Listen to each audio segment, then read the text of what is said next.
নির্বাচন কমিশনের যে লেভেল প্লেইং ফিল্ডের দায়িত্বের কথা আমরা বলছি, এটা শুধু রাজপথে বা নির্বাচন পরিচালনার ক্ষেত্রে না, অনলাইনে অনেক বেশি গুরুত্বপূর্ণ। স্পেশালি আমরা দেখছি যে গত এক বছর ধরে cyber security, cyber bullying, cyber attack এগুলো অনেক পরিমাণে বেড়ে যাচ্ছে এবং তার প্রেক্ষিতে আমরা মনে করি যে character assassination, miss information, disinformation campaign হচ্ছে, আর্টিফিশিয়াল ইন্টেলিজেন্স বা এআই ব্যবহার করে অনেক ক্ষেত্রে প্রার্থী এবং রাজনৈতিক দলগুলোর বিরুদ্ধে ব্যাপক ধরনের অপপ্রচার চলছে। এটা আসলে গণ অভ্যুত্থানের আকাঙ্ক্ষা না। এই প্রেক্ষিতে আমাদের দল, বাংলাদেশ জাতীয়তাবাদী দল বিএনপির কাছ থেকে একটা সুনির্দিষ্ট প্রস্তাবনা আছে। আমরা আপনাকে প্রস্তাবনা দিচ্ছি যে নির্বাচন কমিশনের অধীনে একটা ফ্যাক্ট চেকিং সেল কি করা যায় কিনা, যে ফ্যাক্ট চেকিং সেলটার দুইটা লেভেল অপারেট করতে পারে, একটা সেন্ট্রালি ইসি হেডকোয়ার্টার্সে আর একটা ডিসেন্ট্রালাইজেশনের মাধ্যমে উপজেলা লেভেলে।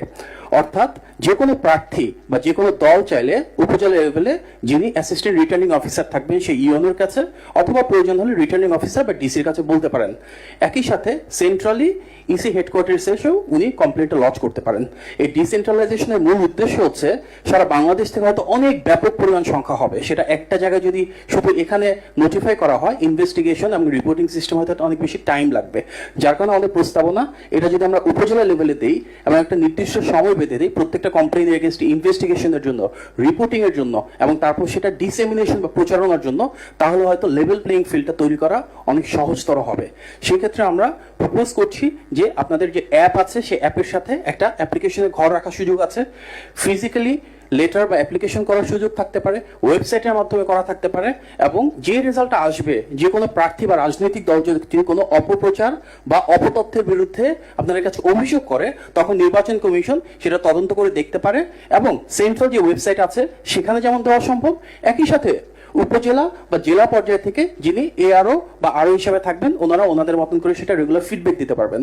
আমরা মনে করি এটা অত্যন্ত গুরুত্বপূর্ণ, কারণ গত এক বছর ধরে দেখেছি এবং আমরা বর্তমানে যে টেকনোলজিক্যাল ল্যান্ডস্কেপ দেখছি সেখানে কিন্তু miss information, disinformation, character assassination অনেক হচ্ছে।